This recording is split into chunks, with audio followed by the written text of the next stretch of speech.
चेतन Bharat learning में आप सभी का स्वागत है और आपका स्वागत है राजकोषीय नीति भाग 2 में। देखिए, कल हमने भाग 1 किया था और भाग 1 में हमने कई अवधारणाओं का परिचय लिया था। तो भाग 2 की शुरुआत करने से पहले एक बारी ये देख लेते हैं कि कल हमने कक्षा में क्या क्या पढ़ा है ना। तो देखिए, ये तो विषय सूची थी और इस विषय सूची के आधार पे सबसे पहले तो हमने देखा था कि राजकोषीय नीति है क्या, है ना। फिर हमने देखे थे राजकोषीय नीति के लक्ष्य नंबर 1 था सार्वजनिक वस्तुओं का आवंटन, और मैंने आपको बताया था सार्वजनिक वस्तुएं और निजी वस्तुओं के बीच का अंतर। फिर दूसरा था राष्ट्रीय आय का पुनर्वितरण। राजकोषीय नीति के द्वारा बजट के माध्यम से भारत सरकार राष्ट्रीय आय का पुनर्वितरण करती है, अमीरों से कर के माध्यम से पैसा लेती है और गरीबों में बांट देती है, सब्सिडी के द्वारा, कल्याण व्यय के द्वारा, है ना। तो एक तरह से राष्ट्रीय आय का पुनर्वितरण करती है बजट के द्वारा, राजकोषीय नीति के द्वारा भारतीय सरकार। और तीसरा सबसे महत्वपूर्ण लक्ष्य था प्रतिचक्रीय नीति, जो आर्थिक स्थिरीकरण में काम आती है। अब आर्थिक स्थिरीकरण के लिए प्रतिचक्रीय नीति का विचार प्रस्तुत किया था जॉन मेनार्ड कीन्स ने, और यह हम देख चुके हैं। फिर थोड़ा प्रतिचक्रीय नीति को हमने और विस्तार से जाना था, है ना, कि प्रतिचक्रीय नीति के क्या लक्ष्य होते हैं। आर्थिक विकास एक लक्ष्य होता है। जब भी कभी आपको आर्थिक विकास करवाना है तो आपको करों में कमी करनी पड़ेगी, खर्च में, व्यय में वृद्धि करनी पड़ेगी। इसे हम कहते हैं राजकोषीय विस्तार। और जब आपको मुद्रास्फीति की दर पे नियंत्रण रखना है, मुद्रास्फीति कम करनी है, तो आप राजकोषीय समेकन करते हैं, जिसमें आप कर की मात्रा बढ़ा देते हैं और खर्च में कटौती करते हैं, है ना। अब राजकोषीय विस्तार का अर्थ क्या है? राजकोषीय विस्तार का अर्थ यह है कि यदि सरकार का खर्च है 200 रुपए का और सरकार के पास जो आमदन हो रही है वह हो रही है मान लीजिए 100 रुपए की, तो सरकार के पास घाटा हो रहा है 100 रुपए का। अब राजकोषीय विस्तार का अर्थ है इस घाटे में वृद्धि करना, क्योंकि सरकार खर्चे बढ़ा रही है और आमदन अपनी कम कर रही है ना। और राजकोषीय समेकन का अर्थ है इस घाटे में कमी लाना, सरकार को जो घाटा हो रहा है उसमें कमी लाना। वो आप कैसे करते हो? वह आप अपना व्यय कम करते हो और आमदन बढ़ा देते हो, है ना। इसे ही राजकोषीय समेकन कहते हैं। फिर राजकोषीय विस्तार को हमने और विस्तार से जाना कि राजकोषीय विस्तार करने से क्या होता है। कुल मांग में वृद्धि होती है, सार्वजनिक निवेश में वृद्धि होती है। यह तो थे राजकोषीय विस्तार नीति के लाभ। पर राजकोषीय विस्तार नीति के नुकसान भी हमने किए थे।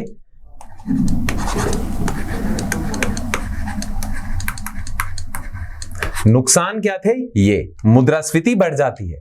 यदि समय अच्छा चल रहा है, मंदी का दौर नहीं चल रहा है, फिर भी आप राजकोषीय विस्तार कर रहे हैं, तो मुद्रास्फीति बढ़ती है और हाशकारी प्रभाव, जिसे हम क्राउडिंग आउट प्रभाव कहते हैं, वो भी होता है। फिर हमने क्राउडिंग आउट प्रभाव को जाना था। फिर मैंने बताया था राजकोषीय विस्तार की जो नीति है उससे कुल क्या लाभ होता है। मंदी के दौर में राजकोषीय नीति का बहुत फायदा होता है। इससे घाटा बढ़ता है पर उससे मांग भी बढ़ती है। मांग बढ़ती है तो निजी निवेश को प्रोत्साहन मिलता है, क्योंकि अब चीजें बिक रही हैं, तो मैं एक और कारखाना खोलूंगा, जिससे अर्थव्यवस्था वापस पटरी पे आती है, और इसे हम क्राउडिंग इन प्रभाव भी कहते हैं। मंदी के दौर में किया गया राजकोषीय विस्तार क्राउडिंग इन करता है। सामान्य दौर पे या जब सब कुछ अच्छा चल रहा है तब आप राजकोषीय विस्तार कर रहे हो, तब नुकसान होता है, मुद्रास्फीति भी बढ़ती है और क्राउडिंग आउट होती है। ठीक है। बाकी फिर हमने राजकोषीय समेकन के प्रभाव देखे, उसके लाभ देखे। राजकोषीय समेकन के व्यापक आर्थिक स्थिरता होती है, क्योंकि राजकोषीय समेकन से क्या होता है? घाटा कम होता है, और जब सरकार का घाटा कम होगा तो उस पे ऋण की मात्रा भी कम होगी, क्योंकि इस घाटे की पूर्ति के लिए सरकार को ऋण लेना पड़ता है ना। यदि आप अपना खर्चा बढ़ा दोगे पर आपकी आमदन कम है, तो इस घाटे की पूर्ति कहां से करोगे? ऋण से। तो जब आप राजकोषीय समेकन करते हो, अपना घाटे में कटौती करते हो, तो आपके ऋण में भी कमी होती है, जिससे स्थिरता आती है। अच्छा, क्राउडिंग आउट प्रभाव नहीं होगा अगर आप समेकन कर रहे हो, वो तो विस्तार में होता है। और मुद्रास्फीति पे भी नियंत्रण आता है, क्योंकि राजकोषीय समेकन से सरकार मांग में कटौती लेके आ रही है ना। यही हमने सब किया था। चलिए, फिर मैंने आपको बताया था कि क्या किया जाना चाहिए। दीर्घकालिक आपका जो लक्ष्य होना चाहिए वह समेकन का ही होना चाहिए, पर बीच में आपकी जो नीति है उसमें इतना लचीलापन होना चाहिए कि कभी कभार जब जरूरत पड़ जाए, मंदी के बादल आ जाएं, तब आप विस्तार की नीति अपना लें, पर वैसे आप समेकन की पटरी पर ही रहें, है ना। तो वैसे तो आपको राजकोषीय समेकन ही करना है, पर बीच बीच में अगर आपको लगता है कि मंदी आ गई है, अभी विस्तार की आवश्यकता है, तो आप विस्तार कर लें, ठीक है। अब ये जो नीति है पूरी की पूरी, यह सुनिश्चित की जाती है इस अधिनियम से। वह अधिनियम का नाम है राजकोषीय उत्तरदायित्व और बजटीय प्रबंधन अधिनियम। आज भाग 2 में हम इस अधिनियम के बारे में पढ़ेंगे, ठीक है। फिर कल हमने बजट किया था और मैंने आपको बताया था कि बजट संविधान के अनुच्छेद 112 में उल्लेखित किया हुआ है ना। और यह भी बताया हुआ है कि बजट को आपने 2 भागों में इसका वर्गीकरण करना है, एक है राजस्व लेखा, एक है पूंजी लेखा। राजस्व लेखा जो आमतौर पे दिनचर्या में आपका व्यय और आपकी जो प्राप्तियां हैं उसका उल्लेख करता है, इसमें उसका उल्लेख है। पूंजी लेखा में किस चीज का लेखांकन होगा? पूंजी लेखा में वह देनदारियां होंगी या पूंजी लेखा में वह लेन देन होगा, वह ट्रांजैक्शंस होंगी जिससे या तो सरकार की आस्तियां बढ़ रही हैं या सरकार की देयताएं बढ़ या कम रही हैं। तो वह सारे लेन देन जिससे या तो आस्तियां या देयताओं में परिवर्तन आ रहा है, वह पूंजी लेखा में लेखांकित किया जाता है। यह हम कर चुके हैं कल। यदि इसमें कोई भी आपको संशय है तो कल का लेक्चर जरूर देखिएगा, ठीक है। चलो, फिर हमने अच्छे से जाना था कि राजस्व लेखा प्राप्तियां और उसके व्यय, फिर पूंजी लेखा उसकी प्राप्तियां और उसके व्यय, और बहुत सारे अन्य उदाहरण भी हमने किए थे, ठीक है। और अंत में मैंने आपको परिचित करवाया था विभिन्न प्रकार के घाटों से। राजस्व लेखा में यदि आपको घाटा है तो उसे राजस्व घाटा कहते हैं। पूरे के पूरे बजट में यदि आपको घाटा है, पूरे के पूरे सारा पूंजी लेखा और राजस्व लेखा दोनों में घाटा है तो उसे राजकोषीय घाटा कहते हैं। पर याद रहे, राजकोषीय घाटे का फॉर्मूला क्या है? कुल व्यय में से घटा देंगे गैर ऋण प्राप्तियां। वह गैर ऋण प्राप्तियां पूंजी लेखा में भी हो सकती हैं। वह गैर ऋण प्राप्तियां, वैसे तो राजस्व लेखा में तो सारी प्राप्तियां गैर ऋण प्राप्तियां होती हैं, पर पूंजी लेखा में जो ऋण प्राप्तियां हैं उन्हें यहां पे नहीं रखोगे आप, ठीक है। सारी गैर ऋण प्राप्तियां जब आप घटा दोगे कुल व्यय से तो आपको राजकोषीय घाटा मिलता है। और अन्य घाटे भी हमने किए थे, प्रभावी राजस्व घाटा, प्राथमिक घाटा। और यहां पे हमने लेक्चर को कर दिया था समाप्त, है ना। चलिए, यहां तक अगर आपको समझ लग चुका है सब कुछ, तो आगे आने वाला जो आज लेक्चर होगा, जो भाग 2 है, उसमें आपको ज्यादा दिक्कत नहीं आएगी। परंतु यह ध्यान रहे कि आपने अपना ध्यान इस लेक्चर में भटकने बिल्कुल नहीं देना है, क्योंकि मैंने आपको बताया था व्यष्टि अर्थशास्त्र ऐसा है जिसमें आप ध्यान बिल्कुल भी नहीं भटकने दे सकते। यह नींव रख देगा आपकी अर्थशास्त्र की, और नींव मजबूत हो तो इमारत भी मजबूत होती है ना। तो इसीलिए ध्यान बिल्कुल नहीं भटकने देना है, पूरा अपना जितना हो सकता है उतना ध्यान केंद्रित कीजिएगा। और हम भाग 2 को अच्छे से करके पूरा का पूरा राजकोषीय नीति का जो विषय है उसे समाप्त कर देंगे आज, ठीक है। तो चलिए शुरुआत करते हैं अन्य महत्वपूर्ण अवधारणाओं से। राजकोषीय नीति से संबंधित अन्य महत्वपूर्ण अवधारणाएं, ठीक है। अब देखिए, सबसे पहली अवधारणा जिस पे हम चर्चा करने जा रहे हैं उसे हम कहते हैं हीन आर्थ प्रबंधन। इसका एक और नाम भी है, इसको हम कहते हैं घाटा वित्त पोषण। कैसे सरकार अपने घाटे का वित्त पोषण करती है, ठीक है, उसे ही घाटा वित्त पोषण कहेंगे और हीन आर्थ प्रबंधन भी कह देंगे। अब हीन आर्थ प्रबंधन बहुत ही सरल है। देखिए, मैंने आपको बताया था कि जो हमारी सरकार है वह राजकोषीय घाटा रखती है, उसको राजकोषीय घाटा होता है। इसका अर्थ यह है कि उसकी जो व्यय की मात्रा है वह प्राप्तियों की मात्रा से ज्यादा रहेगी, है ना, तभी घाटा होगा। अब देखिए, जब आपका खर्चा ज्यादा है पर आपकी प्राप्तियां कम है, तो ये जो बीच का अंतर है इसकी पूर्ति आप कैसे करते हैं? इसकी पूर्ति आप करते हैं ऋण से, है ना, यही हम करते हैं।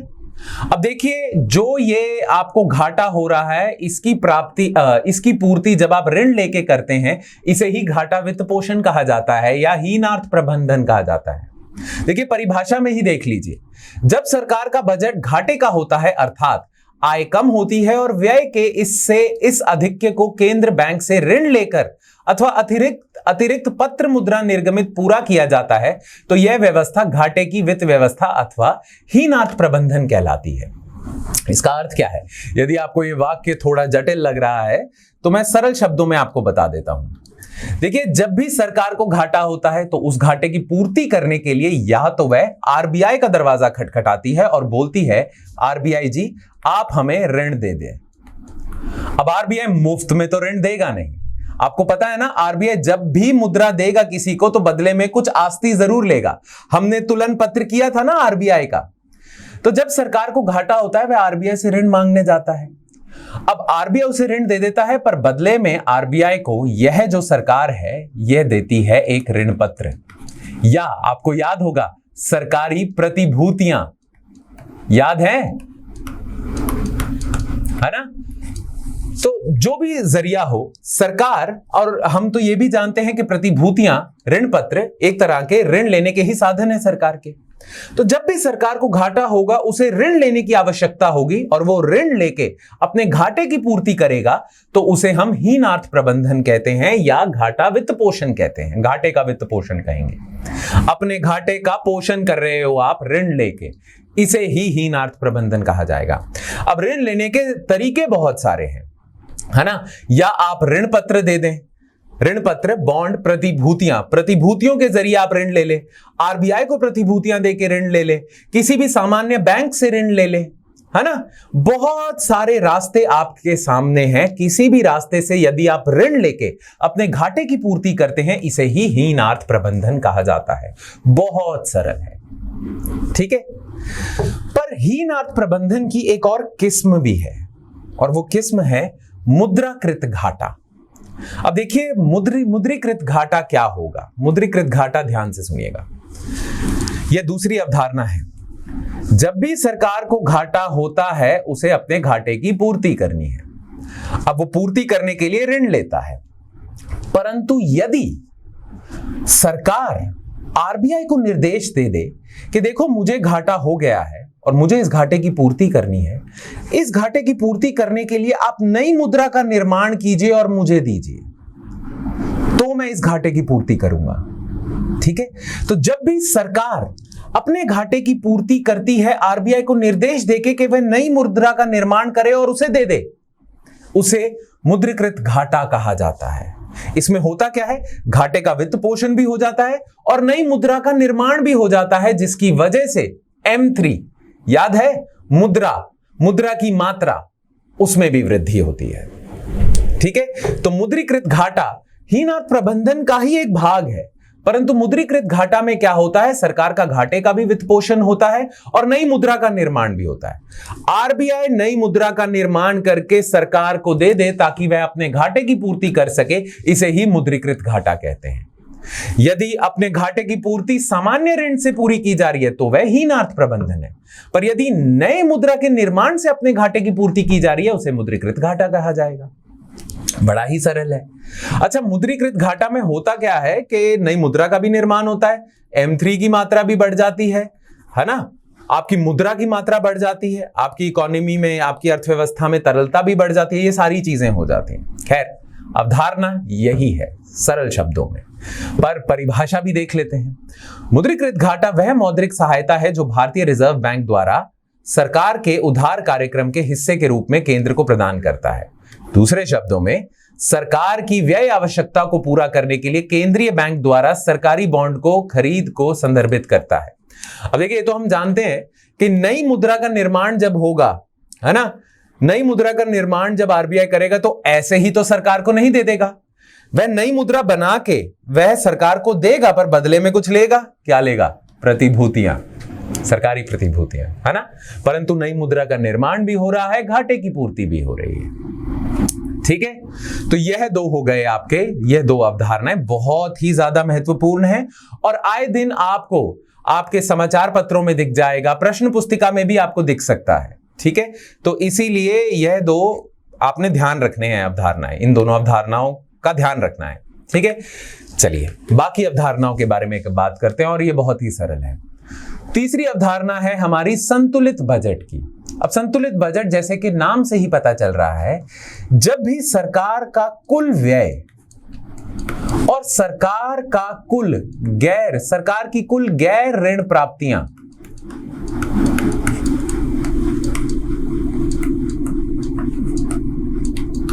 एक हों तो उस बजट को हम संतुलित बजट कहते हैं। कि जितनी सरकार को प्राप्तियां हो रही हैं उतना ही सरकार का खर्च है।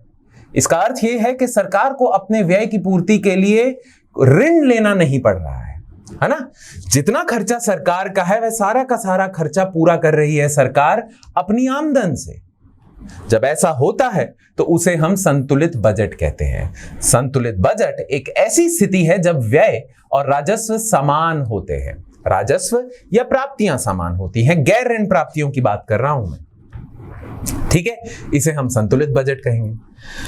पर देखिए यह बात आपको पता होनी चाहिए कि पूरे विश्व में तकरीबन सारी सरकारें, बहुत कम ही ऐसे अवसर मिलते हैं उसे जब उसका बजट संतुलित होता है।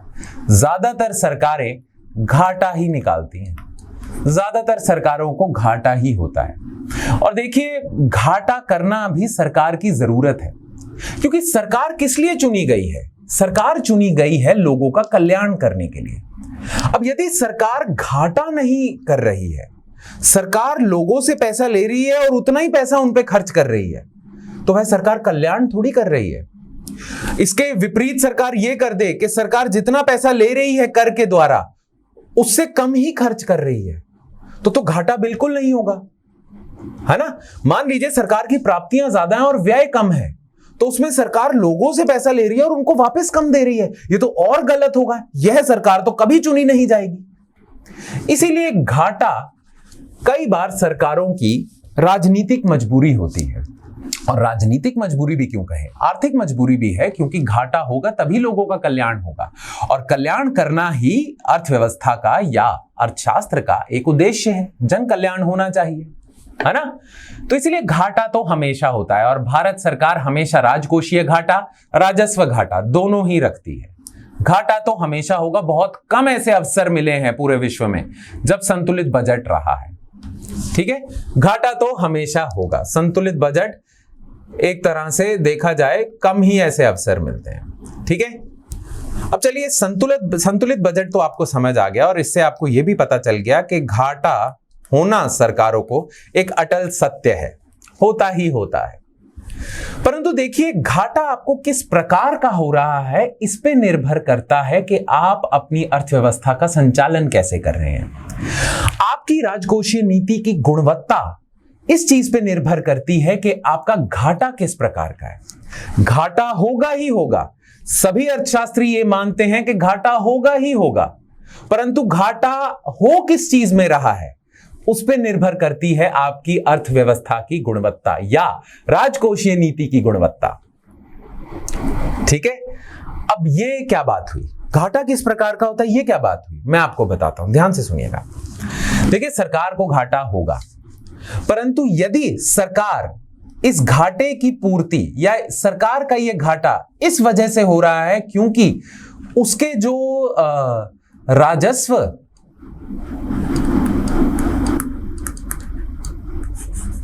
राजस्व व्यय हैं उसमें वृद्धि हो गई है, तो यह गलत प्रकार का घाटा होगा। यह गुणवत्ता कम कर देगा राजकोषीय नीति की। परंतु यदि आपका घाटा इसलिए हो रहा है क्योंकि आपका पूंजी व्यय बढ़ा हुआ है, तो हम कहेंगे कि आपका जो घाटा है वह ठीक है, वह अच्छा है। अब ये क्या बात हुई, ध्यान से सुनिएगा। देखिए यदि आपके खर्चे बढ़ जाते हैं जिसकी वजह से आपको घाटा हो रहा है, और आपके खर्चे इसलिए बढ़ रहे हैं क्योंकि राजस्व लेखा में आपका व्यय बढ़ गया है, सब्सिडी आपने बढ़ा दी है, मान लीजिए वेतन बढ़ा दिया है सरकारी कर्मचारियों का, पेंशन बढ़ा दिया और बहुत सारे अन्य खर्चे आपने बढ़ा दिए हैं जिसकी वजह से आपको घाटा हो रहा है, तो यह बुरा घाटा है। क्योंकि राजस्व व्यय से कुछ फायदा नहीं होता है कुछ खास। हाँ, ये आप अपनी जिम्मेदारियां पूरी कर रहे हो पर खास फायदा नहीं है। फायदा पता है किस चीज से होता है? पूंजी व्यय से। क्योंकि जब आप पूंजी व्यय करते हैं तो उससे या तो आप आस्तियों का निर्माण कर रहे हैं या आप अपनी देयताएं कम कर रहे हैं, दोनों ही अच्छी चीजें हैं। याद है ना पूंजी व्यय क्या होता है? पूंजी लेखा में मैंने आपको बताया था कि पूंजी लेखा में वह चीजें आएंगी जिससे या तो आस्तियां या देयताएं दोनों में परिवर्तन आ रहा है। अब पूंजी प्राप्तियां क्या थी? जिससे आस्तियां कम हो रही हैं, देयताएं बढ़ रही हैं, जैसे सरकार आरबीआई से ऋण ले ले। और पूंजी व्यय क्या होता है? जिससे आपकी आस्तियां बढ़ती हैं और देयताएं कम होती हैं। अब देखिए, आस्तियां बढ़ाना अच्छी चीज मानी जाती है। यदि आस्तियां बढ़ाने के लिए आप व्यय कर रहे हैं तो यह अच्छा व्यय है। इसीलिए इस व्यय के लिए यदि आपको घाटा भी हो रहा है, आपको कोई नहीं कहेगा कि आपकी राजकोषीय नीति बुरी है ना? जैसे कि पूंजी व्यय में क्या आता है? यदि सरकार अवसंरचना निर्माण के लिए व्यय कर रही है, राजमार्ग बना रही है, विद्युत अवसंरचना कर रही है, ठीक है, और बहुत सारी चीजें बना रही है, सड़कें बना रही है, अस्पताल बना रही है, स्कूल बना रही है, इन सारे अवसंरचना निर्माण में पैसा खर्च कर रही है, तो यह जो व्यय होगा इससे सरकार की आस्तियां ही तो बढ़ रही हैं। यदि सरकार एक राजमार्ग का निर्माण करती है तो वह राजमार्ग सरकार की आस्ति ही तो है, उस पे किया गया व्यय सरकार की आस्तियां ही तो बढ़ाएगा। राजमार्ग सरकार की आस्ति है ना? तो यदि इस चीज में व्यय हो रहा है और इस अधिक व्यय से घाटा हो रहा है तो उस घाटे का बुरा नहीं मनाया जाता, ठीक है? तो जितने भी अर्थशास्त्री हैं वे यह मानते हैं कि यदि आपको घाटा हो रहा है तो घाटे का कारण राजस्व व्यय नहीं होना चाहिए, पूंजी व्यय होना चाहिए। कहा यह जाता है कि आपका राजस्व घाटा शून्य होना चाहिए। शून्य। राजस्व घाटा शून्य कब होगा? जब आपकी राजस्व प्राप्तियां और आपकी राजस्व व्यय समान होंगे। जितना आपको राजस्व लेखा में प्राप्तियां हो रही हैं, जितनी प्राप्तियां हो रही हैं, उन्हीं प्राप्तियों से आप अपना व्यय की पूर्ति कर रहे हैं, तो आपका राजस्व घाटा शून्य होगा, ठीक है? तो कहा यह जाता है कि राजकोषीय घाटा हो, बिल्कुल हो, पर राजकोषीय घाटे में राजस्व घाटे का बिल्कुल भी योगदान ना हो। आपको जितना घाटा हो रहा है राजकोषीय घाटा, वह सारा का सारा घाटे की पूर्ति पूंजी निर्माण में या पूंजी व्यय में होनी चाहिए, राजस्व व्यय में नहीं, ठीक है? तो यदि आप ऋण ले रहे हो, घाटे की पूर्ति कर रहे हो, पर वह इसलिए ले रहे हो ताकि आप पूंजी व्यय कर सको, अच्छी बात है। परंतु यदि आप ऋण ले रहे हो, घाटे की पूर्ति कर रहे हो क्योंकि आपको राजस्व व्यय करना है, तो यह बुरी बात है। तो राजस्व व्यय के लिए किया गया घाटा बुरा होता है, राजस्व व्यय के लिए लिया गया ऋण बुरा होता है, इसके लिए लिया गया ऋण अच्छा होता है, क्योंकि इससे आस्तियां बढ़ती हैं सरकार की। और आस्तियां क्या चीज होती है? जिससे भविष्य में आपको कुछ लाभ हो सके। इससे थोड़ी कोई भविष्य में लाभ होगा, इससे होगा। इसीलिए माना जाता है राजस्व घाटा हो शून्य, और जितना भी आपका घाटा है वह पूंजी व्यय के कारण है। अब इस चीज को, इस विचारधारा को हम कहते हैं स्वर्ण सिद्धांत। जितने भी अर्थशास्त्री हैं वह इस स्वर्ण सिद्धांत में मानते हैं। स्वर्ण सिद्धांत का अर्थ क्या है? स्वर्ण सिद्धांत का अर्थ यही है जो मैंने अभी आपको बताया है कि आपका जो राजस्व घाटा है वह शून्य होना चाहिए, यानी कि आपका जो रोजमर्रा का खर्चा है, सरकार का जो राजस्व व्यय होता है, उसकी पूर्ति राजस्व प्राप्तियों से हो जाए। और हां, आपका जो दीर्घकालिक व्यय है, जो पूंजी व्यय होता है, आस्ति निर्माण के लिए जो व्यय होता है, उसके लिए घाटा करें। यदि आप इस सिद्धांत का पालन कर रहे हैं तो आप स्वर्ण सिद्धांत का पालन कर रहे हैं। इसे स्वर्ण एक विशेष कारण से ही कहा जाता है। यदि आप इस सिद्धांत का पालन कर रहे हैं तो आप अपनी राजकोषीय नीति उच्चतम गुणवत्ता के हिसाब से चला रहे हैं।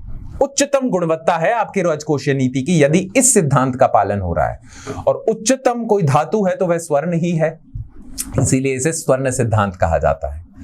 उच्चतम गुणवत्ता वाली राजकोषीय नीति होती है जिसमें घाटा राजस्व व्यय के कारण नहीं, पूंजी व्यय के कारण होता है। ठीक है, एक बारी परिभाषा देख लेते हैं स्वर्ण सिद्धांत की। यह प्रस्ताव कि सरकार को केवल निवेश अर्थात भारत में पूंजीगत व्यय के लिए ही उधार लेना चाहिए और वर्तमान व्यय अर्थात भारत में राजस्व व्यय के वित्त पोषण के लिए नहीं, सार्वजनिक वित्त के सुनहरे नियम के रूप में जाना जाता है। इसे ही स्वर्ण सिद्धांत या सुनहरा नियम कहते हैं। जब आपका जो वित्त पोषण है वह राजस्व व्यय के लिए नहीं, पूंजी व्यय के लिए हो रहा है। उधार के माध्यम से अपने दैनिक व्यय को पूरा करने या नहीं होना चाहिए।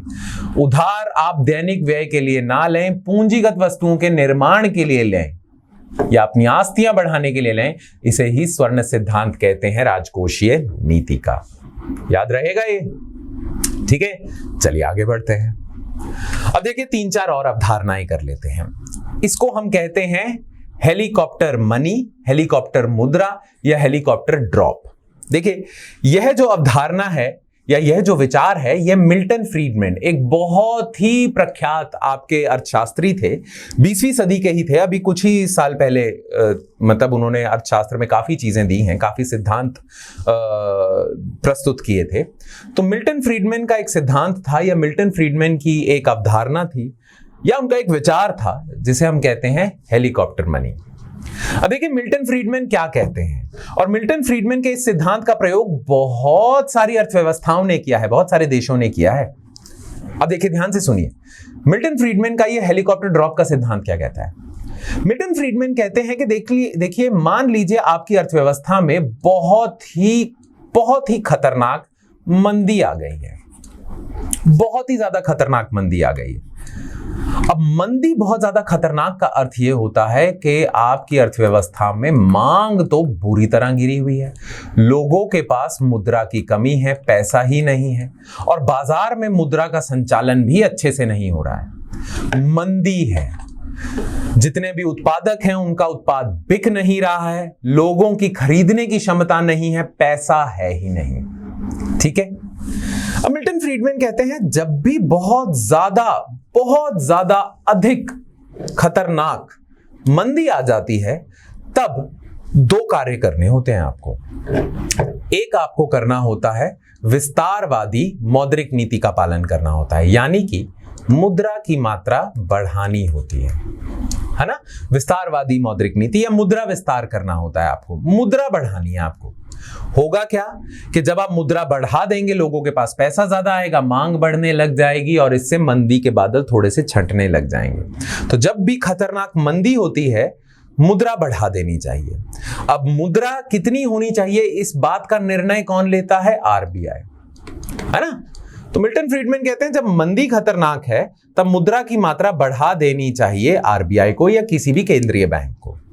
परंतु इससे भी समस्या का निवारण नहीं होगा, आपको एक और कदम उठाना पड़ेगा, और वो कदम है राजकोषीय विस्तार का, है ना। तो जब भी मंदी है तो मुद्रा की मात्रा बढ़ाएं और राजकोषीय विस्तार करें, यानी कि सरकारें अपना घाटा बढ़ा दें, राजकोषीय घाटा, है ना। यह इन दोनों चीजों से मांग की दर बढ़ती है और जिससे मंदी के बादल छंटने लग जाएंगे, है ना।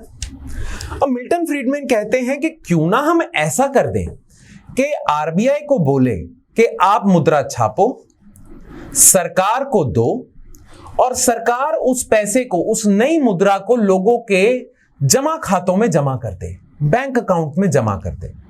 तो आपने आरबीआई को बोला कि पैसे दो नए बना के, और उसे लोगों में जब आप बांट देते हो, जब सरकार लोगों में बांट देगी तो सरकार अपना व्यय ही कर रही है ना। सरकार के पास जो पैसा है, सरकार उस पैसे को लोगों के खातों में जमा करवा रही है, तो सरकार की तरफ से तो व्यय ही हो रहा है ना। तो सरकार को तो घाटा ही होगा। परंतु घाटे का तरीका क्या है कि आरबीआई से नई मुद्रा ली और लोगों के खातों में जमा करा दी, लोगों में बांट दी। ठीक है, इससे नई मुद्रा उत्पन्न होने की वजह से मुद्रा का संचार ज्यादा होगा, मांग बढ़ेगी, और लोगों के पास भी ज्यादा पैसा आ जाएगा तो और मांग बढ़ेगी। अब इस प्रक्रिया को मिल्टन फ्रीडमैन ने नाम दिया हेलीकॉप्टर मनी या हेलीकॉप्टर ड्रॉप। हेलीकॉप्टर क्यों बोला है इन्होंने कि एक तरह से सरकार नई मुद्रा छापे, हेलीकॉप्टर पे चढ़े और हेलीकॉप्टर आसमान से लोगों पे पैसे की बारिश कर दे। ये वैसा ही हो गया ना एक तरह से कि आरबीआई से पैसा लिया और लोगों के खातों में जमा करा दिया है। एक तरह से ऐसा ही हो गया कि पैसा लिया और पैसे की बारिश करवा दी, है ना। इसीलिए मिल्टन फ्रीडमैन ने थोड़ा सा फनी होने के लिए हेलीकॉप्टर मनी कह दिया इसे। ठीक है, तो हेलीकॉप्टर मनी का प्रयोग या हेलीकॉप्टर मनी का जो प्रक्रिया है उसका प्रयोग किया जाता है तंग से तंग आर्थिक मंदी के दौरान, जब आपको मुद्रा विस्तार भी करना है, आपको राजकोषीय नीति में भी विस्तार करना है अधिक से अधिक। इसे हेलीकॉप्टर मनी कहेंगे। ठीक है, तो मिल्टन फ्रीडमैन द्वारा दी गई एक अवधारणा, यह मुद्रास्फीति और अधिक उत्पादन, आर्थिक उत्पादन को बढ़ाने के लिए एक अंतिम उपाय प्रकार की मौद्रिक प्रोत्साहन रणनीति को संदर्भित करता है। यह एक विस्तारवादी राजकोषीय नीति है। तो इसमें विस्तारवादी मौद्रिक नीति भी है, विस्तारवादी राजकोषीय नीति भी है, जो मुद्रा आपूर्ति के विस्तार करके वित्त पोषित करती है। इसमें बड़ी मात्रा में धन छापना और जनता को वितरित करना शामिल है। यही होता है, छापो, सरकार अपने पास ना रखे, खुद व्यय ना करे, छापे अपने पास रखे और फिर लोगों में बांट दे कि आप व्यय करो जो आपने करना है। Helicopter drop. ठीक है, चलो अब कुछ 2-3 अवधारणाएं हम बजट से संबंधित भी कर देते हैं। ठीक है, देखिए बजट के भी बहुत सारी प्रकार होती हैं, बजट बहुत प्रकार का होता है। अब एक प्रकार का बजट होता है जिसे हम परिणाम या प्रदर्शन आधारित बजट कहते हैं। अब परिणाम या प्रदर्शन आधारित बजट क्या होगा, मैं उदाहरण के रूप में आपको बता देता हूं। देखिए, जो आपका बजट प्रस्तुत करने का जो जिम्मेदारी है, उसका जो कार्य है, वह करता है वित्त मंत्रालय, है ना। वित्त मंत्रालय की ये जिम्मेदारी है कि वह बजट प्रस्तुत करे, पूरे देश के लिए बजट प्रस्तुत करे। अब देखिए, वित्त मंत्रालय बजट प्रस्तुत करने से पहले आकलन करता है कि इस वर्ष उसका कितना कुल व्यय होगा। पर व्यय के आकलन में वह सारे मंत्रालयों से एक बार पूछता है कि आपको कितना पैसा चाहिए। मान लीजिए शिक्षा मंत्रालय है, ठीक है, शिक्षा मंत्रालय ने सोचा है कि अगले साल हम 1000 के करीब स्कूल बनाएंगे, तो शिक्षा मंत्रालय को कम से कम 1000 करोड़ रुपए चाहिए। तो वह अपनी ये बात वित्त मंत्रालय के सामने रख देंगे और वित्त मंत्रालय को बोलेंगे कि अगले साल हमें 1000 करोड़ रुपए चाहिए, तो जो भी बजट आप प्रस्तुत करने जा रहे हैं उसमें हमारे लिए 1000 करोड़ रुपए का जो ऑप्शन है, विकल्प है, वह जरूर रखना, हमें 1000 करोड़ रुपए चाहिए। ठीक है, और इसी प्रकार वित्त मंत्रालय सभी मंत्रालयों से एक बार यह सवाल पूछता है कि आपको कितना चाहिए, आपको कितना चाहिए, आपको कितना चाहिए। ठीक है, और उससे कुल व्यय का आकलन करता है। अच्छा, वित्त मंत्रालय यह भी देखता है कि ये जो शिक्षा मंत्रालय है ये 1000 करोड़ मांग रहा है, पर क्या हमारे पास 1000 करोड़ देने की क्षमता भी है। तो क्षमता का आकलन करता है, उनकी मांग का आकलन करता है, सारी चीजों का आकलन करके वित्त मंत्रालय बजट, एक तरह से बजट बनाता है। ठीक है, अब देखिए वित्त मंत्रालय का ना एक और कार्य है। शिक्षा मंत्रालय ने उसे बोला कि मुझे चाहिए 1000 करोड़ रुपए। ठीक है, और वित्त मंत्रालय जब उससे पूछता है कि आपको 1000 करोड़ क्यों चाहिए, तो शिक्षा मंत्रालय कहता है कि हमें 1000 स्कूल बनाने हैं। ठीक है, तो प्रति स्कूल हमारी 1 करोड़ की लागत लगेगी, ऐसा कुछ बता देता है। फिर वित्त मंत्रालय आकलन करता है कि देखो, पिछले साल आपको मैंने 500 करोड़ रुपए दिए थे और उन 500 करोड़ को मैंने आपको दिया था ताकि आप स्कूल बना सकें, पर उन 500 करोड़ रुपए का प्रयोग आपने सिर्फ 10 स्कूल बनाने में किया है, यानी कि आपका जो प्रदर्शन है वह अच्छा नहीं है। अगर मैंने आपको 500 करोड़ दिए, आपने सिर्फ 10 स्कूलों का निर्माण किया है। अगर मैं आपको 1000 करोड़ दे दूंगा तो क्या आप 1000 स्कूल बना पाएंगे? मुझे नहीं लगता आप में इतनी क्षमता है कि आप 1000 स्कूल बना पाएंगे, क्योंकि आपका पिछले वर्षों का प्रदर्शन कुछ बहुत ज्यादा अच्छा नहीं रहा है। तो आपके पिछले वर्ष को याद रखते हुए, आपके पिछले वर्ष के प्रदर्शन को याद रखते हुए मैं आपको 1000 करोड़ नहीं दे रहा, मैं आपको 250 करोड़ ही दे रहा हूं। इससे जो भी आपकी जरूरतें हैं उसे पूरा कर लो, क्योंकि आपका प्रदर्शन के आधार पे तो आपके 250 करोड़ ही बनते हैं। ठीक है, यदि वित्त मंत्रालय इन चीजों का ध्यान रखता है तो वह एक तरह से प्रदर्शन आधारित बजट बना रहा है, परिणाम आधारित बजट बना रहा है, क्योंकि वित्त मंत्रालय की जवाबदेही है संसद की ओर, वित्त मंत्रालय की जवाबदेही है सरकार की ओर। देखो, वित्त मंत्रालय की जवाबदेही यह है कि उसने इतने पैसे दे दिए, पर उन पैसों का परिणाम क्या निकला। वित्त मंत्रालय देखना चाहता है कि जितने भी पैसे वो विभिन्न विभागों को, विभिन्न मंत्रालयों को बांट रहा है, उसका परिणाम क्या निकलेगा। अगर मैं 100 करोड़ देता हूं तो ये परिणाम निकलेगा, 200 देता हूं तो ये परिणाम निकलेगा, और पिछले सालों के प्रदर्शन के आधार पे ही वो परिणाम का भी आकलन कर रहा है कि अगले साल में इतने देता हूं तो इतना मिलेगा, यह परिणाम आएगा। तो जब वित्त मंत्रालय परिणाम को ध्यान में रखता है, पिछले सालों के प्रदर्शन को ध्यान में रखता है, तो वह जो उसकी बजट निर्माण प्रणाली है वह होगी परिणाम या प्रदर्शन आधारित बजट निर्माण प्रणाली। तो इन ऐसे बजट, जो बजट ऐसे तैयार किए जाते हैं, उन्हें परिणाम या प्रदर्शन आधारित बजट कहा जाता है। ठीक है, बड़ा ही सरल है। चलिए दूसरा, शून्य आधारित बजट व्यवस्था। अब शून्य आधारित बजट व्यवस्था क्या है, ध्यानपूर्वक सुनिएगा। देखिए, इस वर्ष वित्त मंत्रालय ने, मान लीजिए शिक्षा मंत्रालय को 1000 करोड़ रुपए दे दिए। जो भी उन्होंने अपनी मांग प्रस्तुत की थी उस मांग की पूर्ति कर दी वित्त मंत्रालय ने, क्योंकि वित्त मंत्रालय सोच रहा है कि शिक्षा पे और जोर देना पड़ेगा, देश में शिक्षा के स्तर को बढ़ाना पड़ेगा, है ना। इस उपलक्ष्य में वित्त मंत्रालय 100 करोड़ 1000 करोड़ दे देता है शिक्षा मंत्रालय को। ठीक है, पर पूरे साल में मान लीजिए जो शिक्षा मंत्रालय है वह सिर्फ 700 करोड़ ही खर्च कर पाता है, खर्च ही नहीं कर पाया, 700 करोड़ ही खर्च कर पाया। और अब वर्ष खत्म होने वाला है, साल खत्म होने वाला है, तो हम मानते हैं कि शिक्षा मंत्रालय के पास 300 करोड़ रुपए बच गए। उसे 1000 करोड़ दिए गए थे, परंतु वह 1000 करोड़ खर्च ही नहीं कर पाया, वह सिर्फ 700 करोड़ खर्च कर पाया। ठीक है, अब आप सोचोगे कि शिक्षा मंत्रालय इस 300 करोड़ रुपए को बचा के अगले वर्ष इसका प्रयोग कर लेगा, पर ऐसा नहीं होता।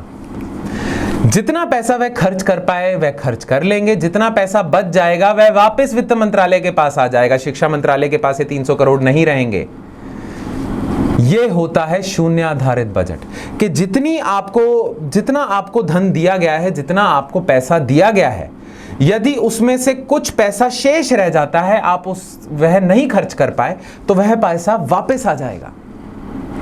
ठीक है, और अगले साल आपको आपके प्रदर्शन के आधार पे उतना ही पैसा दिया जाएगा। शून्य से शुरुआत हो जाएगी आपकी, जितना दिया था उसमें से जितना खर्च कर लिया, ठीक है, उसके अलावा बाकी आप वापस दे दो।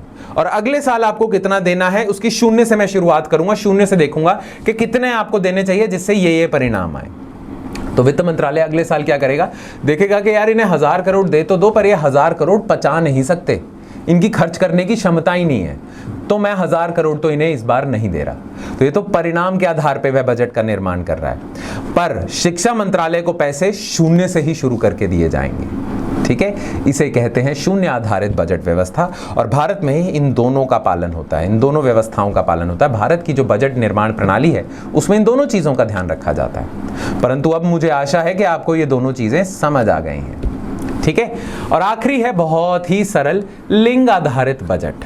अब देखिए, लिंग आधारित बजट क्या होगा कि भारत सरकार कोई भी स्कीम लेके आएगी, कोई भी योजना लेके आएगी, कोई भी कल्याण संबंधित योजना लेके आएगी, कोई भी कल्याण संबंधित कार्यक्रम लेके आएगी, उसमें भारत सरकार को बताना पड़ेगा, प्रत्येक योजना में, प्रत्येक कार्यक्रम में उन्हें बताना पड़ेगा कि यह जो खर्चा हो रहा है इससे स्त्रियों को कितना लाभ मिलेगा। ठीक है, इसे कहते हैं लिंग आधारित बजट, कि प्रत्येक योजना में जो खर्च किया जाएगा, बजट में प्रस्तुति होगी उसकी कि यह योजना, यह कार्यक्रम, इसमें स्त्रियों को कितना लाभ मिलेगा। ठीक है, और प्रत्येक स्कीम में भी ऐसा होगा, और हर एक स्कीम में कुछ प्रतिशत जो पैसा होगा वह इनके लिए रिजर्व कर दिया जाएगा, आरक्षित कर दिया जाएगा स्त्रियों के लिए। तो जो ऐसा बजट होता है उसे लिंग आधारित बजट कहते हैं। यानी कि सरकार का जो कुल व्यय है उसमें सरकार यह ध्यान में रख रही है कि स्त्रीलिंग को या स्त्रियों को कितना लाभ मिल रहा है, इसे लिंग आधारित बजट कहेंगे। ठीक है, सरल है, बस आगे बढ़ते हैं। चलिए, अब देखिए, आगे बढ़ने से पहले मैं बजट के बारे में ना आपको एक और चीज बताना चाहता हूं। देखिए, बजट में ना बहुत सारी मात्राओं का अनुमान लगाया जाता है। बहुत सारी मात्राएं मतलब, देखो, आप जानते हो कि बजट में कुल व्यय कितना है, कुल प्राप्तियां कितनी हैं, इन सब के बारे में, इन सब के अनुमान लगाए जाते हैं, है ना। तो बजट में प्राप्तियां, कर प्राप्ति कितनी हुई है, ये प्राप्ति कितनी हुई है, ये व्यय कितना हुआ है, इन सभी चीजों के अनुमान लगाए जाते हैं। जैसे कि इस साल भारत में आय कर से मान लीजिए आया है 10,000 करोड़ रुपया, तो इसका वर्णन किया जाएगा बजट में, है ना। ऐसे ही औद्योगिक आयकर कितना है, ऐसे ही पूंजी मूल्य कर कितना है, जीएसटी कितना है, सबका अनुमान लगाया जाता है। ठीक है, अब अनुमान भी दो तरीकों से लगाया जाता है और यह आपके लिए महत्वपूर्ण है सुनना, पर यह तो आपको बात समझ आ गई होगी कि विभिन्न प्रकार के व्ययों का अनुमान लगाया जाता है, विभिन्न प्रकार की प्राप्तियों का अनुमान लगाया जाता है। आयकर एक प्राप्ति ही हो गई ना, सबके अनुमान लगाए जाते हैं, एक पूरी सूची बनाई जाती है और उसे ही पेश किया जाता है, प्रस्तुत किया जाता है संसद में, है ना। अब देखिए ध्यान से सुनिए, मुझे आशा है कि आपको वित्तीय वर्ष का पता होगा कि वित्तीय वर्ष कितना होता है। देखिए आमतौर पे एक वर्ष की शुरुआत होती है 1 जनवरी को, है ना, और अंत होता है 31 दिसंबर को। ये हम सब जानते हैं, ये तो सामान्य रूप से देखा जाए एक वर्ष होता है ना। 1 जनवरी से शुरुआत होती है, 31 दिसंबर को खत्म होता है। पर एक जो वित्तीय वर्ष होता है उसकी शुरुआत होती है 1 अप्रैल को और उसका अंत होता है 31 मार्च को। तो ये तो है सामान्य वर्ष, जो हम वैसे ही आए दिन हम जिसका प्रयोग करते हैं, 31 दिसंबर को हैप्पी न्यू ईयर कहते रहते हैं। पर एक वित्तीय वर्ष जिसका प्रयोग सरकारें करती हैं, वित्तीय संस्थान करते हैं, उसकी शुरुआत 1 अप्रैल से होती है और 31 मार्च को वह खत्म होता है। इसे हम वित्तीय वर्ष कहते हैं। ठीक है, यह होता है वित्तीय वर्ष। अब देखिए आप जानते हो कि बजट की जो प्रस्तुति होती है वह होती है 1 फरवरी को, है ना। तो इस साल जो बजट आया था वह आया था 1 फरवरी 2023। 1 फरवरी 2023। उस समय जो वित्तीय वर्ष चल रहा था उसे हम कहते हैं 2022-23। पर यह जो बजट आया था इसने सरकार का कितना व्यय होगा, सरकार को कितनी प्राप्तियां होंगी अगले वित्तीय वर्ष में, उसका भी आकलन किया था। तो यह बजट प्रस्तुत तो हुआ था 2022-23 में, पर इसने जो अनुमान लगाए थे वह 2023-24 के लगाए थे, जो 1 अप्रैल 2023 को शुरू हो रहा है वित्तीय वर्ष और 31 मार्च 2024 को खत्म हो रहा है। ठीक है, तो इसी बजट में आपको इस वर्ष 2022-23 में कितना आयकर आया था वह पता चलेगा और 2023-24 में कितना आयकर आएगा वह पता चलेगा। 2022-23 में जो आया है आपके पास पैसा, उसे तो हम कहेंगे कि 2022-23 का ये डेटा है। आने वाले समय में कितना आयकर आप जोड़ पाएंगे वह भी प्रस्तुत किया जाएगा बजट में। अब देखिए बजट में जितनी भी चीजों की मात्राएं, जितना भी हम मापदंडों का प्रयोग करते हैं, जितने भी चीजें मापते हैं, जैसे कि हम आयकर माप रहे हैं, ठीक है, तो देखिए 2022-23 में कितना आयकर जमा हुआ है सरकार के पास। वैसे तो वित्तीय वर्ष 31 मार्च 2023 को खत्म होगा, पर 1 फरवरी तक इतना अनुमान लगा लिया है कि इतना आयकर हमारे पास आ जाएगा, है ना। मान लीजिए ये माना गया है कि 10,000 करोड़ तक का आयकर आ जाएगा हमारे पास। ठीक है, तो इसके आगे ना एक चीज लिखी होगी, RE। और आने वाले समय में अगला वित्तीय वर्ष जो 2023 को शुरू हो रहा है 1 अप्रैल 2023 और इसका समापन होगा 31 मार्च 2024 में, उसमें जितना आयकर जमा होगा, मान लीजिए सरकार अनुमान लगाती है कि 15,000 करोड़ का जमा हो जाएगा। इसके आगे लिखेंगे ये BE। अब ये REBE का अर्थ क्या है, ध्यान पूर्वक सुनिएगा। देखिए RE अंग्रेजी में माने रिवाइज्ड एस्टिमेट्स, इसको हम कहते हैं संशोधित अनुमान।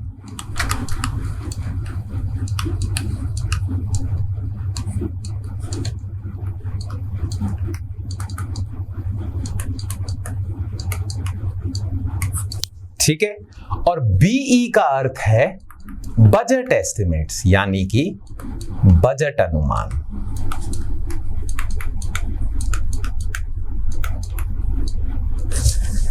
जिस भी चीज के आगे ऐसे लिखा होगा RE, उसका अर्थ है इस वर्ष, इस वर्तमान वित्तीय वर्ष में जो भी रही है जो भी माप रहा है उस चीज का वह।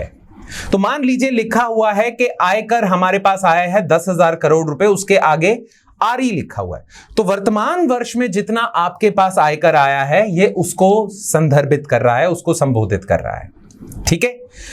अगर लिखा हुआ है कि आय कर हमारे पास 20,000 करोड़ और उसके आगे बीई लिखा है, तो इसका अर्थ है आने वाले वर्ष में 20,000 करोड़ के आसपास हमारे पास आयकर जमा हो जाएगा।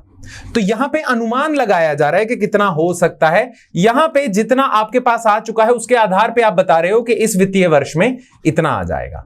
आरई संशोधित अनुमान का अर्थ है इस वित्तीय वर्ष में। बीई बजट अनुमान का अर्थ है आने वाले वर्ष में।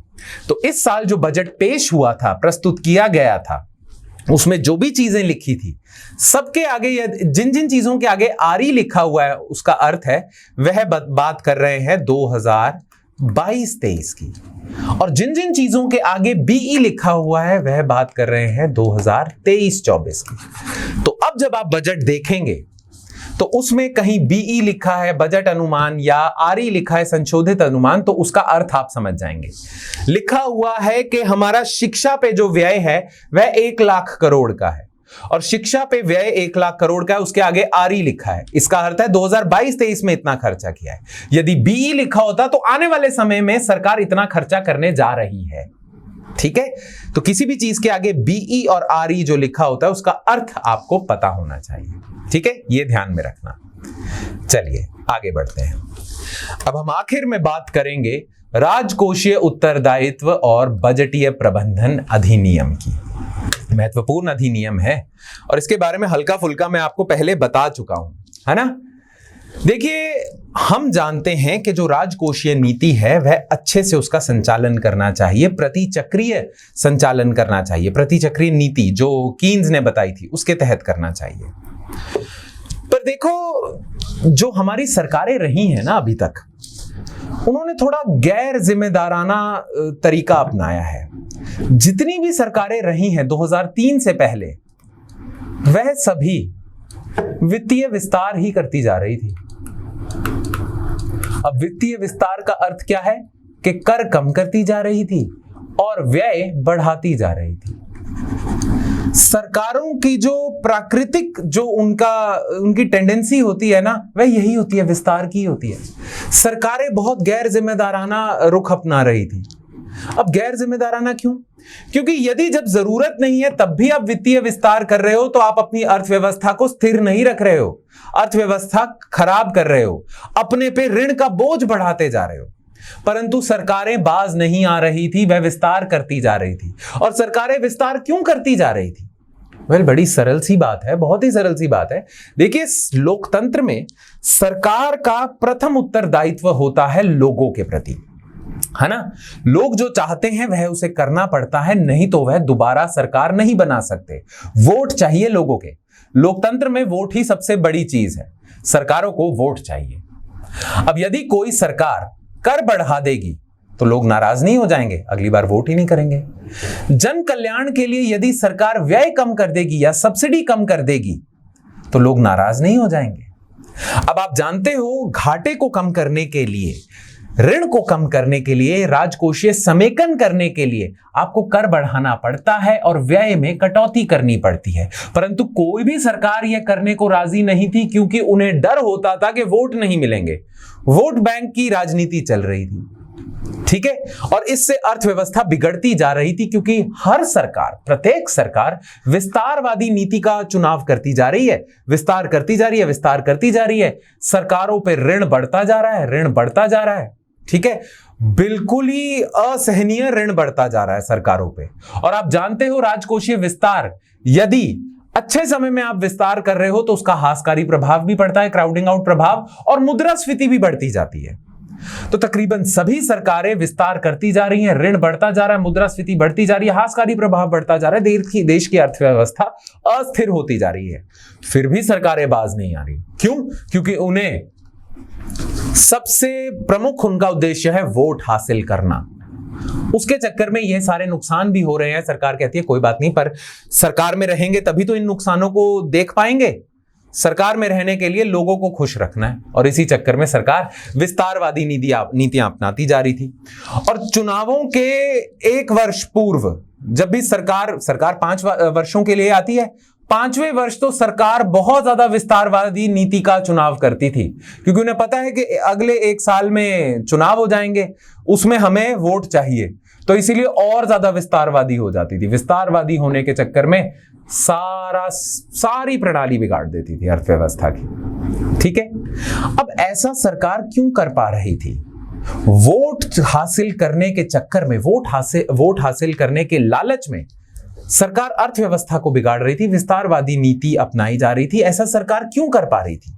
क्योंकि देश में ना तो संविधान था, संविधान में ऐसा कुछ था, ना कोई ऐसा कानून या अधिनियम था जो सरकार को बाध्य करता था कि वह राजकोषीय समेकन की तरफ जाए, वह अपना ऋण ना बढ़ाए।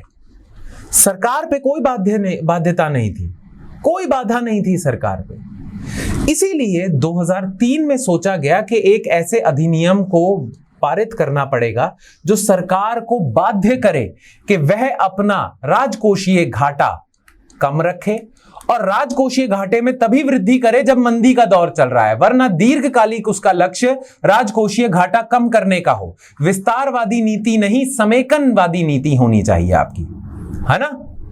अभी तक ऐसा कोई कानून, ऐसा कोई अधिनियम, ना ही संविधान में कोई ऐसा अनुच्छेद था जो सरकार को बाध्य करता था कि उसे अपना राजकोषीय घाटा कम करना है, कुछ था ही नहीं। तो 2003 में सोचा गया कि क्यों ना एक ऐसा नियम बनाया जाए, एक ऐसा अधिनियम पारित किया जाए जिसके तहत सरकार बाध्य होगी घाटा कम करने में। इससे होगा क्या? इससे यदि उसे वोट हासिल भी करने हैं तो भी वह कह देगी कि देखो हम तो इस अधिनियम के से बाध्य हैं, हम इतने तक तो विस्तार कर सकते हैं, इससे ज्यादा विस्तार नहीं कर सकते। इस वजह से विस्तारवादी नीति पे थोड़ा सा लगाम लगेगा, ठीक है। समेकनवादी नीति आनी शुरू हो जाएगी, ऋण की मात्रा कम होगी, भारत की पूरी जो अर्थव्यवस्था है वह स्थिर हो जाएगी। इसीलिए इस अधिनियम को पारित किया गया 2003 में। तो यह जो अधिनियम है यह सरकारों को, वह चाहे राज्य सरकारें हों, पर मुख्य तौर पे भारत सरकार को, केंद्रीय सरकार को बाध्य करता है कि उसे अपना घाटा कम से कम करना है। और यह अधिनियम इस चीज के लिए भी बाध्य करता है कि सरकारों को स्वर्ण सिद्धांत का पालन करना है। याद है स्वर्ण सिद्धांत? कि यदि आप घाटा कर भी रहे हैं तो वह घाटा पूंजी व्यय के कारण होना चाहिए, ना कि राजस्व व्यय के कारण, है ना। तो स्वर्ण सिद्धांत का पालन हो, राजस्व घाटा अधिक ना हो जाए, आवश्यकता से अधिक ना हो जाए, है ना। ये चीजें इस अधिनियम में दी गई हैं, इनका उल्लेख इस अधिनियम में है। और यह अधिनियम बाध्य है सभी सरकारों को, वह चाहे भाजपा की सरकार हो, कांग्रेस की सरकार हो या किसी तीसरे विकल्प की सरकार हो, सभी को इस अधिनियम का पालन करना है। ठीक है, बस यही। अब देख लेते हैं इस अधिनियम में लिखा क्या क्या है। देखिए, यह अधिनियम राजकोषीय प्रबंधन और दीर्घकालिक व्यापक आर्थिक स्थिरता में अंतरपीढ़ीगत इक्विटी सुनिश्चित करने के लिए केंद्र सरकार को राजकोषीय अनुशासन को लागू करने के लिए अधिनियमित करता है। देखिए, राजकोषीय नीति अनुशासित रहे, अनुशासन रहे राजकोषीय नीति का। अनुशासन होना बहुत जरूरी है, नहीं तो आर्थिक स्थिरीकरण खराब हो जाता है, बिगड़ जाता है ना। इसके लिए ये नियम लाया गया था। अब यहां पे एक शब्द का प्रयोग किया गया है, अंतरपीढ़ीगत इक्विटी। इसका अर्थ क्या है? ध्यानपूर्वक सुनिएगा। देखिए, अंतरपीढ़ीगत मतलब कि मान लीजिए मौजूदा जो सरकार है वह अपना राजकोषीय घाटा बहुत ज्यादा बढ़ा देती है, ठीक है। और वो राजकोषीय घाटा किस लिए बढ़ाती है? आज की जो वर्तमान पीढ़ी है उसका कल्याण करने के लिए, उसको सुविधाएं देने के लिए, उसको खुश करने के लिए, उनका वोट लेने के लिए व्यय बढ़ा देती है, प्राप्तियां कम कर देती है, घाटा बहुत ज्यादा हो जाता है। आज की पीढ़ी तो खुश है, परंतु इस घाटे की पूर्ति ऋण के द्वारा होती है। और ऋण कोई मुफ्त पैसा थोड़ी है, ऋण में जो आपको पैसा मिलता है वो कभी ना कभी तो चुकाना पड़ता है। अब मान लीजिए वर्तमान पीढ़ी को खुश करने के लिए भारतीय सरकार घाटा तो बहुत बढ़ा देती है और उसका पोषण ऋण के द्वारा करती है, परंतु 5 साल बाद, 10 साल बाद, 15 साल बाद इस ऋण की चुकौती भी तो करनी है। तो जब इस ऋण की चुकौती का समय आएगा 15 साल बाद मान लीजिए, तब उस समय की जो पीढ़ी होगी उस पे दबाव बनेगा। दबाव कैसे बनेगा? देखिए, भारत सरकार को यदि ऋण की चुकौती करनी है 15 साल बाद, तो उसके लिए पैसे तो कहीं से लाने पड़ेंगे, और वो पैसे वो कहां से लाएगी? कर बढ़ा के। तो जो 15 साल बाद वाली पीढ़ी है उस पे कर का बोझ बढ़ा दिया जाएगा, क्योंकि पिछली पीढ़ी थी उसको खुश करने के लिए आपने ऋण ज्यादा ले लिया। तो आपको नहीं लगता कि पिछली जो आने वाली पीढ़ी है उसको नुकसान पहुंचा के आप आज खुश हो रहे हो, आज फायदा उठा रहे हो? इसे हम कहते हैं अंतर पीढ़ीगत इक्विटी ना होना, कि आने वाली पीढ़ी का नुकसान करके आप आज अपना फायदा कर रहे हो, क्योंकि आपने घाटा बढ़ा दिया, ऋण बढ़ा दिया। इसीलिए ये जो अधिनियम है ये अंतर पीढ़ीगत इक्विटी सुनिश्चित करता है। यह सुनिश्चित करता है कि सरकारें इतना ऋण ना बढ़ा लें कि आने वाली पीढ़ी पे कर का बोझ हो जाए। ठीक है, बनती है बात। चलिए, इस अधिनियम को 2003 में पारित किया गया था। अधिनियम में केंद्र सरकार को ऋण और घाटे की सीमा निर्धारित करने की परिकल्पना की गई थी। ठीक है, तो सरकारों पे ये नियम लागू कर दिए गए थे कि उन्हें जितने भी विभिन्न प्रकार के हमने घाटे किए हैं, है ना, राजस्व घाटा, राजकोषीय घाटा, और हमने क्या किया था, प्रमुख प्रभावित राजस्व घाटा और प्रमुख घाटा, है ना, यह सारे घाटों को कितना होना चाहिए यह इस अधिनियम में दिया हुआ है। ठीक है, जैसे कि बोला हुआ है कि राजकोषीय घाटा आपका 3% जीडीपी के 3% से अधिक नहीं होना चाहिए, यह इस अधिनियम में दिया हुआ है। आपका जो राजस्व घाटा है वह 0% होना चाहिए। पहले यह कहा गया था, फिर इसी नियम में, अधिनियम में संशोधन करके आपने कह दिया कि राजस्व घाटा 0% ना हो, प्रभावित राजस्व घाटा 0% हो। ठीक है, तो ये सारे जो मापदंड हैं, ये सारे जो स्टैंडर्ड्स हैं, ये बता दिए गए थे इस अधिनियम में, और जितनी भी सरकारें हैं वह बाध्य हैं कि उन्होंने ये स्टैंडर्ड मीट करने हैं। ठीक है, यह सुनिश्चित करने के लिए राज्य भी वित्तीय रूप से विवेकपूर्ण है कि केंद्रीय सरकार पे तो आपने अनुशासन लागू कर दिया, पर राज्य सरकारों पे भी अनुशासन होना चाहिए। तो 2004 में 12वें वित्त आयोग, फाइनेंस कमीशन की सिफारिशों ने राज्यों को समान कानूनों के अधिनियम के साथ ऋण राहत से जोड़ दिया कि भारत सरकार से उन्हें ऋण तभी मिलेगा यदि वह वित्तीय अनुशासन या राजकोषीय अनुशासन दिखाती हैं। तो सभी राज्य सरकारों को बोल दिया कि आप अपने अपने राज्य में भी ऐसे ऐसे अधिनियम पारित कर दें, क्योंकि अगर आप नहीं करेंगे तो केंद्र की तरफ से आपको ऋण नहीं मिलेगा। इस प्रकार राज्यों ने तब से अपने स्वयं के वित्तीय उत्तरदायित्व विधान को अधिनियमित किया है, जो उनके संबंधित राजकोषीय घाटे पर जीएसडीपी, अब याद रखिए पूरे भारत की होती है जीडीपी, राज्यों की होती है GSDP, gross state domestic product, है ना, सकल राज्य घरेलू उत्पाद। तो अपने अपने राज्यों की जो जीडीपी है उसके 3% से ज्यादा उनका राजकोषीय घाटा नहीं हो सकता। राज्य सरकारों ने भी ये किया। ठीक है, और ये हुआ किसकी सिफारिश पे था? 12वें वित्त आयोग की सिफारिश पे। ठीक है, अब चलिए, जो ये अधिनियम है इसमें एक और चीज का उल्लेख है। उन्होंने कहा है कि प्रतिवर्ष जब सरकार बजट प्रस्तुत करेगी संसद में, तो बजट के साथ साथ इन 4 दस्तावेजों का भी, इनकी भी प्रस्तुति होनी चाहिए। बजट के साथ साथ इन 4 दस्तावेजों को भी प्रस्तुत करना पड़ेगा, यह बाध्य किया गया है सभी सरकारों के लिए। तो प्रतिवर्ष जब भी सरकार बजट निकालती है तो ये 4 दस्तावेज भी प्रस्तुत करती है। अब ये 4 दस्तावेज क्या हैं? सबसे पहला मध्यवधि राजकोषीय नीति विवरण।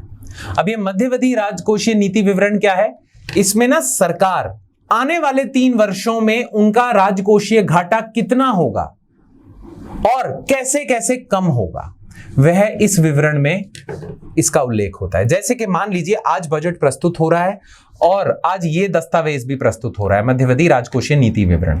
उसमें सरकार बताएगी कि आने वाले समय में अगले साल हमारा राजकोषीय घाटा होगा 4.5%, फिर उसके बाद हम कर देंगे उसे उसके अगले वर्ष 4% और उसके अगले वर्ष हम कर देंगे 3.5%। ठीक है, तो अगले 3 सालों में क्या क्या कितना कितना कम करेंगे राजकोषीय घाटा, यह प्रस्तुत किया जाता है मध्यवधि राजकोषीय नीति विवरण में।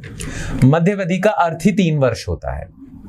ठीक है, अब यह जो टारगेट्स हैं, यह जो लक्ष्य हैं सरकारों के कि अगले साल 4.5%, उसके अगले साल 4%, उसके अगले साल 3.5%, इन लक्ष्यों को भेदेगी कैसे? उसकी रणनीति क्या होगी सरकार की कि वह इन लक्ष्यों को भेद सके?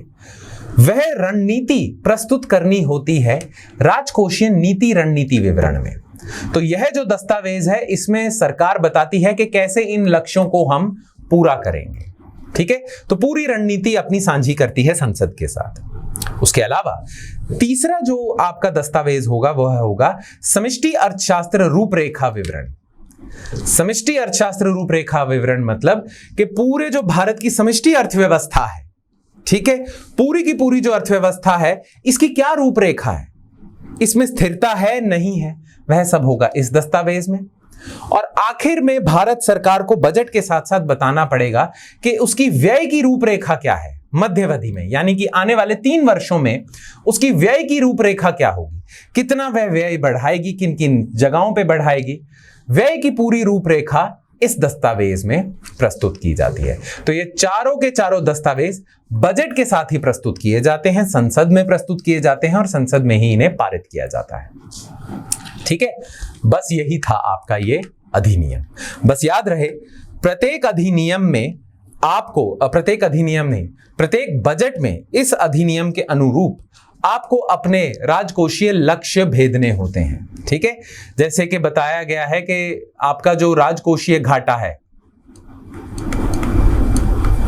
आपको बताना होता है कि हम अगले 3 वर्षों में राजकोषीय घाटा इतने से इतना कर देंगे, राजस्व घाटा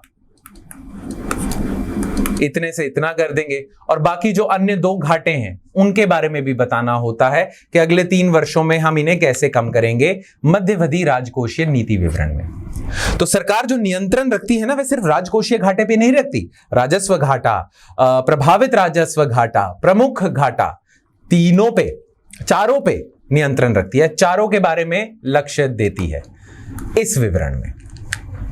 ठीक है, चलिए इसके साथ हमारा आखिरी उपविषय भी हो गया है, परंतु एक और अवधारणा है जिसका परिचय मैं आपको देना चाहूंगा। ठीक है, बस ध्यान से सुनना, और आपको यह भी समझ आ गया तो बहुत बढ़िया, अच्छे से आपका तैयार हो जाएगा ये वाला विषय।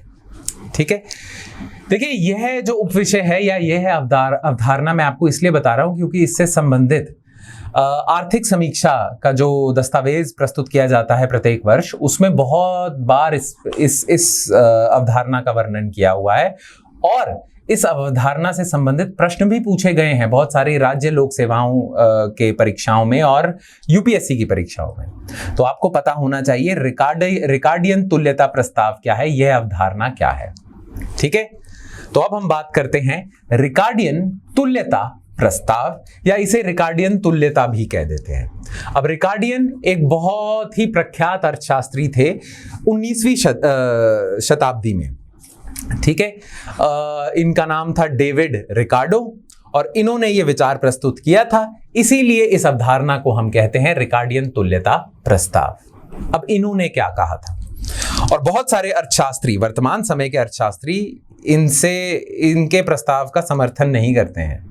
ठीक है, पर इन्होंने जो प्रस्ताव पेश किया था बहुत सारे अर्थशास्त्री उसके बारे में जानते जरूर हैं, पर बहुत सारे अर्थशास्त्री समर्थन नहीं करते इस प्रस्ताव का। खैर ये दोनों बातें आपको समझ आ जाएंगी, पहले हम देख लेते हैं रिकार्डियन तुल्यता प्रस्ताव क्या है।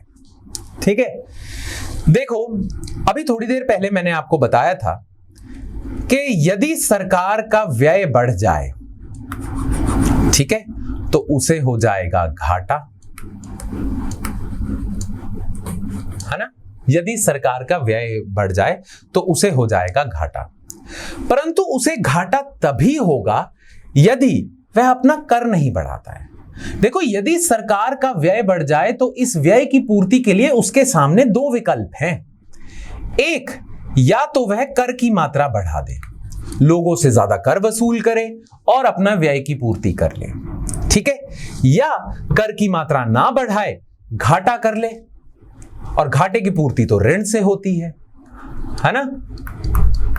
तो प्रत्येक सरकार के पास यह 2 विकल्प होते हैं अपने व्यय की पूर्ति के लिए, या तो वह कर की मात्रा में वृद्धि कर दे या वह घाटे की मात्रा या ऋण की मात्रा में वृद्धि कर दे। ये 2 विकल्प होते हैं। अब देखिए, आमतौर पे अर्थशास्त्री मानते हैं कि यदि समय अच्छा चल रहा है अर्थशास्त्र में या अर्थव्यवस्था में मंदी नहीं है, तो सरकारों को अपने व्यय की पूर्ति कर बढ़ाने से ही करनी चाहिए।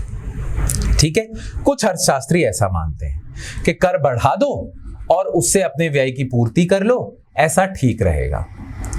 पर बहुत सारे अर्थशास्त्री हैं जो इस बात का समर्थन नहीं करते। वह कहते हैं कि यदि आप कर बढ़ा दोगे अपने व्यय की पूर्ति के लिए तो जो मौजूदा लोग हैं उन पे बोझ पड़ेगा। बोझ पड़ेगा तो क्या होगा, उन्हें कर के रूप में ज्यादा अपना धन देना पड़ेगा सरकार को, उनके पास कम धन शेष रह जाएगा तो वह ज्यादा मांग नहीं कर पाएंगे, बाजार में मांग की दर में कटौती होगी, अर्थव्यवस्था में कटौती होगी और आपकी जो जीडीपी वृद्धि दर है उसमें कटौती होगी। इसीलिए कुछ अर्थशास्त्री मानते हैं कि जब आपको व्यय करना हो आप घाटा ही बढ़ा दो, कर ना बढ़ाओ, क्योंकि यदि आप घाटा बढ़ाओगे तो आपकी जो अर्थव्यवस्था या जीडीपी वृद्धि दर है उसमें कमी नहीं आएगी, परंतु यदि आप कर बढ़ा दोगे तो जीडीपी वृद्धि दर में कमी आ जाएगी क्योंकि आप मांग कम कर रहे हो। तो इसीलिए कुछ अर्थशास्त्री मानते हैं कर के रूप में आप अपने व्यय की पूर्ति करो, कुछ अर्थशास्त्री मानते हैं कि ना, जीडीपी को कब बिल्कुल भी जीडीपी वृद्धि दर कम नहीं करनी है, कर ना बढ़ाओ, घाटे के रूप में अपने व्यय की पूर्ति करो। ठीक है, ये दोनों तरह के अर्थशास्त्री हैं।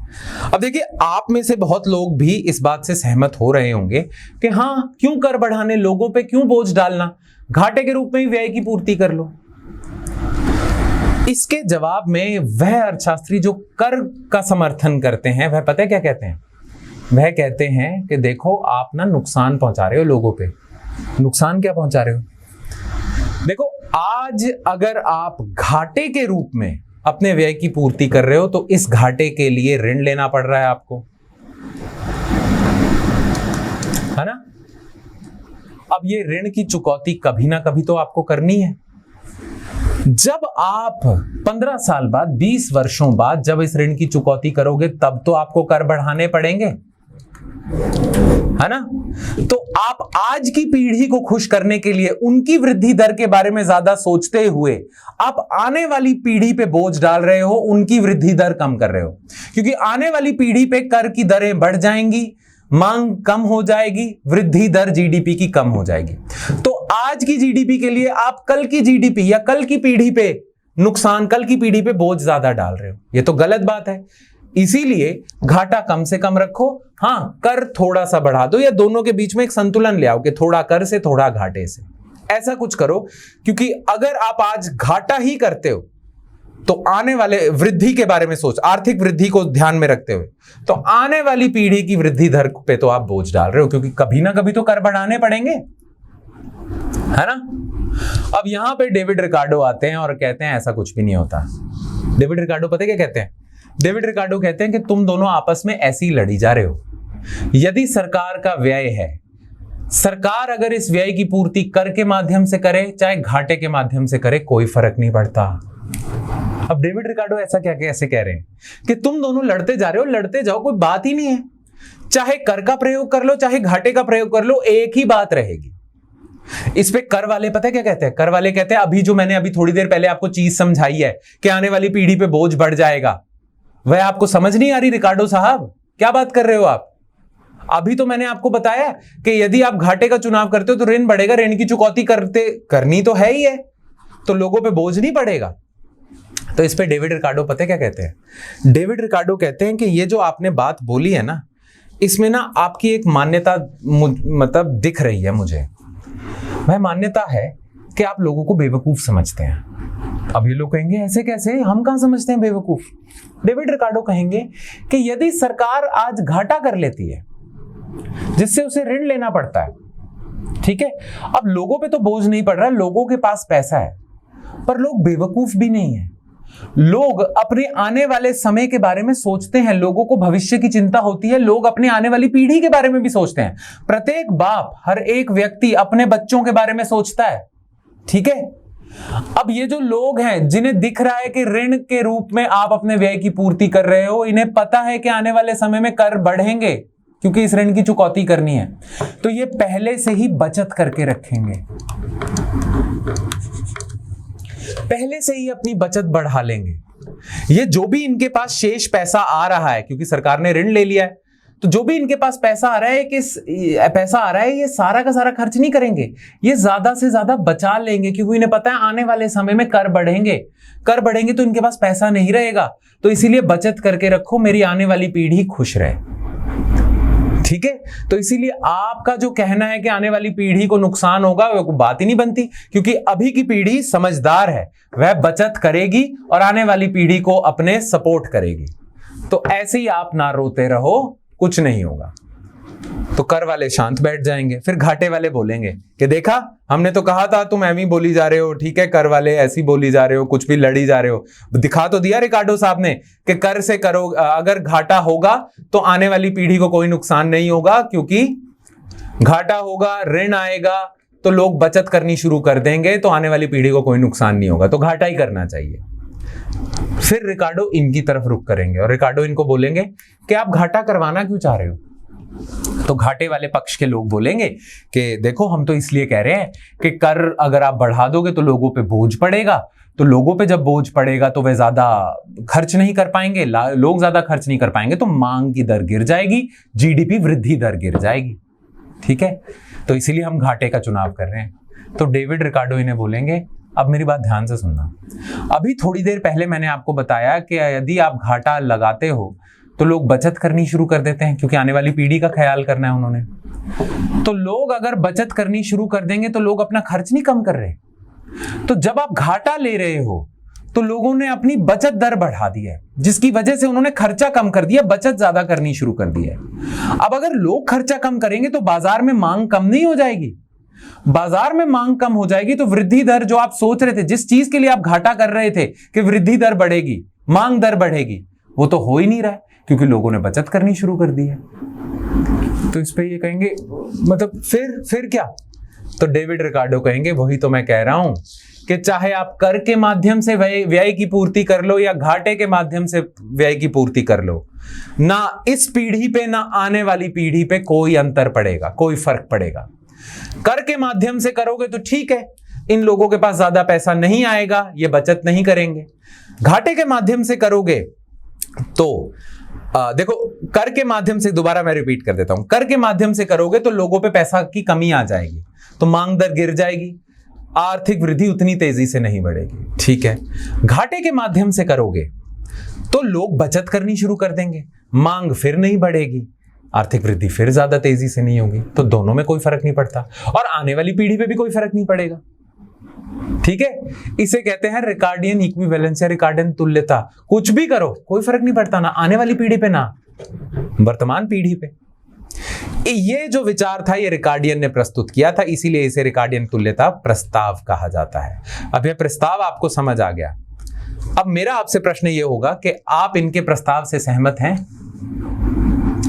तो देखिए, वर्तमान समय के बहुत सारे अर्थशास्त्री इस प्रस्ताव से सहमत नहीं है। वह ये मानते हैं कि कुछ परिस्थितियों में शायद ये प्रस्ताव सही भी बैठे, पर ज्यादातर परिस्थितियों में यह प्रस्ताव सही नहीं बैठता है, क्योंकि इस प्रस्ताव की एक सबसे प्रमुख मान्यता थी कि लोग समझदार हैं। पर वर्तमान अर्थशास्त्र के जितने भी वर्तमान समय के जितने भी अर्थशास्त्री हैं या आर्थिक शोधकर्ता है, वह ये मानते हैं कि लोग समझदार नहीं हैं। लोग अपने हिसाब से चलते हैं, अपने दिमाग से चलते हैं, पर समझदारी बहुत कम लोग ही दिखाते हैं। इसीलिए जो आपने मान लिया था कि लोग समझदार होंगे, अगर आप आज ऋण ज्यादा ले लोगे तो लोग बचत करनी शुरू कर देंगे। मुझे एक बात बताओ, आप में से कितने लोग और आपके जानने वाले कितने लोग इस चीज पे नजर रखते हैं कि सरकार ने कितना ऋण लिया, कितना नहीं लिया, और 10 साल बाद कितना कर बढ़ेगा, कितना? आप ध्यान रखते हो इन चीजों का? नहीं। तो जब सरकार ऋण ज्यादा ले लेगी, क्या आप अपनी बचत बढ़ा दोगे? नहीं, आप अपने हिसाब से चलोगे। इसीलिए जो लोग इस प्रस्ताव का समर्थन नहीं करते, वह कहते हैं लोग, ज्यादातर लोग इतने समझदार नहीं है, कुछ इक्का दुक्का प्रतिशत लोग होंगे जो इस चीज पे नजर रखते हैं, बाकी नहीं है। इसीलिए यदि आप कर नहीं बढ़ाते और घाटा बढ़ा देते हो तो मांग की दर बढ़ती है, क्योंकि लोग बचत नहीं बढ़ाते, और यदि आप घाटा बढ़ा देते तो आने वाली जो पीढ़ी है उस पर दबाव पड़ता है। ये सारी चीजें होती हैं। तो रिकार्डियन साहब, आपका प्रस्ताव सही बैठेगा कुछ ही परिस्थितियों में, परंतु आपको पता होना चाहिए कि प्रस्ताव क्या था। अपनी परीक्षाओं के लिए पता तो होना चाहिए, तो ये अब आपको पता है। ठीक है, और इसी के साथ आज का लेक्चर हम करते हैं समाप्त। राजकोषीय नीति भाग 2 भी समाप्त होता है और इसी के साथ पूरा राजकोषीय नीति का विषय समाप्त होता है।